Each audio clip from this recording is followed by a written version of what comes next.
Bapak Ibu, sedulur-sedulurku kabeh, meski bulan Agustus sudah berakhir, saya ingin mengajak panjenengan semua kembali merenung 76 tahun usia kemerdekaan negara kita. Di usia yang sudah cukup matang ini seharusnya kita sudah berdiri tegak sebagai bangsa yang merdeka, berdaulat, dan tentu saja mandiri. Tapi rasa-rasanya banyak yang berkata, kok belum ya? Bapak Ibu, jadi gini. Setelah saya renungkan, pandemi ini kok seperti koco benggolo bagi bangsa ini. Hanya diserang virus yang tak kasat mata, kita langsung kalang kabut tak karuan. Produksi masker yang kita butuhkan tidak cukup, sehingga kita harus impor pada saat itu. Bahan baku APD tidak punya, kita mesti harus impor dari beberapa negara. Reagen tidak bisa kita buat sendiri, ya tepatnya belum bisa buat sendiri. Dan ini harus beli dari banyak negara lain. Terakhir kemarin kita juga kelimpungan menyediakan oksigen. Saya baru tahu ternyata kita juga belum bisa membuat tabung oksigen. Ini PR kita mesti kita selesaikan. Ya belum lagi soal kurangnya fasilitas-fasilitas medis dan SDM tenaga kesehatan kita yang sudah sama-sama kita ketahui bersama. Jadi bagaimana bisa dibilang mandiri kalau apa-apa kita mesti impor atau beli dari negara lain. Padahal kemandirian dan kedaulatan bangsa adalah cita-cita kita sejak kemerdekaan diproklamasikan. Untung Pak Presiden bergerak cepat. Meskipun kita belum bisa buat, kita bisa mendapatkan itu untuk kebutuhan rakyat. Nah, Bapak Ibu, tentunya kita tidak akan tinggal diam. Kita menolak jatuh pada lubang yang sama. Jika corona telah memberitahu bahwa kita tidak bisa bikin obat sendiri, tidak bisa bikin vaksin sendiri, tidak bisa bikin alat kesehatan atau APD, bahkan masker secara mandiri, maka jadi harga mati bagi negara untuk menyiapkan segala sistem dari infrastruktur agar semua itu bisa kita penuhi sendiri. Riset yang selama ini menjadi nomor kesekian, sekarang harus diprioritaskan. Anggarannya harus ditingkatkan. Seperti lembaga BRIN yang disebut. Alhamdulillah kami di Jawa Tengah langsung membuat Brinda. Meskipun segera kita cangkokkan dulu kepada organisasi yang ada.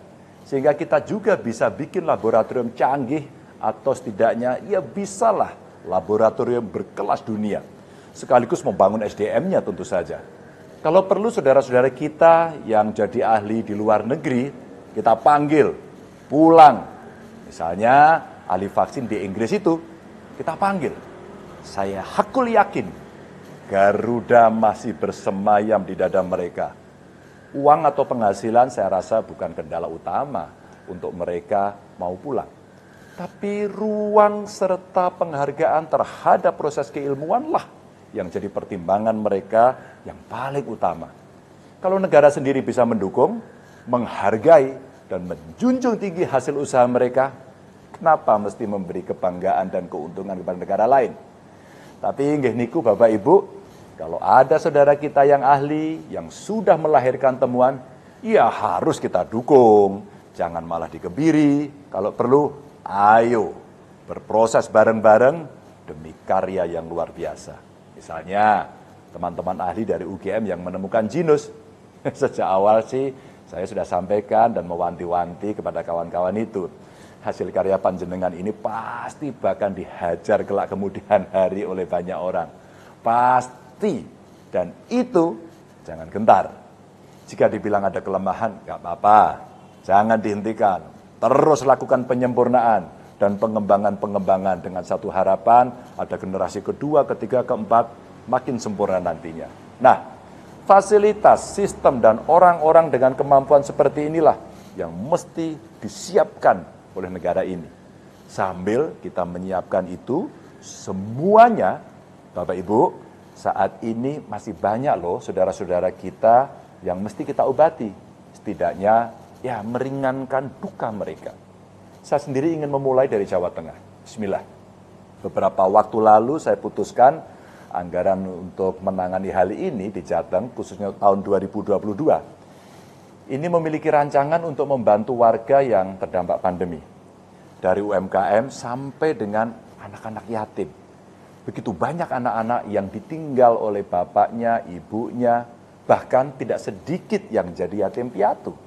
Jika di Jateng saja ada sekitar 9 ribuan, lalu berapa puluh ribu kalau se-Indonesia. Padahal pandemi ini belum juga usai. Maka Bapak Ibu, bantuan paket sekolah untuk mereka, alhamdulillah, sudah sekitar ya kira-kira 3.500-an yang kita distribusikan. Ke depan kita akan rumuskan sebenarnya bantuan apa yang paling tepat untuk mereka. Banyak usulan yang masih kecil-kecil umpama dicarikan orang tua asuh. Yang butuh sekolah akan dapat beasiswa.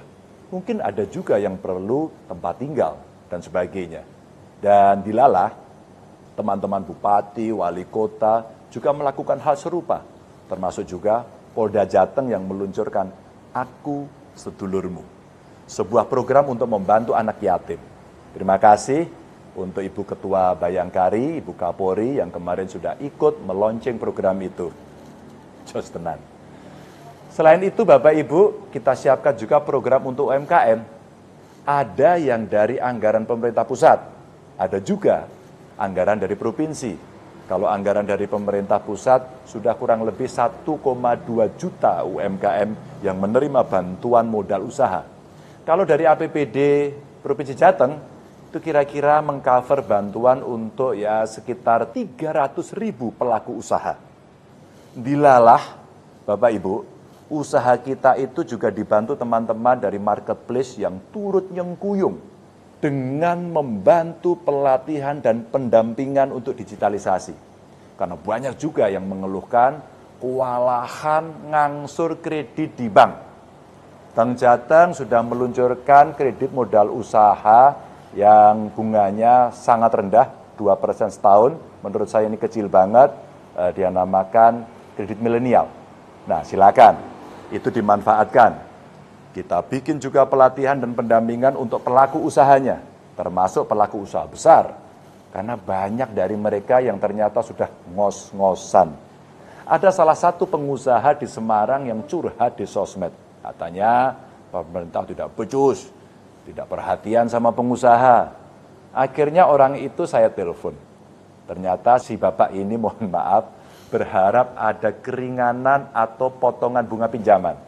Dari situ saya langsung berembuk dengan beberapa teman termasuk Bank Jateng.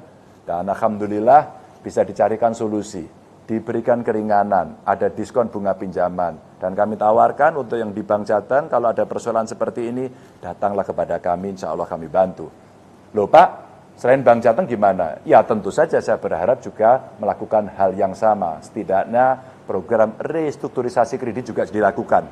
Tapi dalam hal mengalami sesuatu yang sulit, datanglah ke bank itu lagi. OJK pun siap membantu. Dan juga bank-bank lain, milik negara maupun swasta, saya ajak, yuk kita bantu yuk. Kalau tidak ada program khusus, ya secara kasuistik, nggak apa-apalah. Yang penting bisa sedikit meringankan beban saudara-saudara kita. Bergotong royong untuk saling membantu, ini kan kultur kita. Di Batak, kita mengenal marsiada pari sebagai sikap hidup saling membantu satu sama lain. Ini persis seperti slogannya orang Sulawesi Utara. Orang semua bersaudara. Kita ini semua bersaudara, jadi mari saling peduli dan berempati. Dalam kondisi seperti ini, janganlah kita berpikir status, keuntungan, apalagi jabatan. Tapi gunakan kekuatan kekuasaanmu untuk membantu sebanyak-banyaknya orang. Terima kasih, patuhi protokol kesehatan, dan terus jaga kewarasan.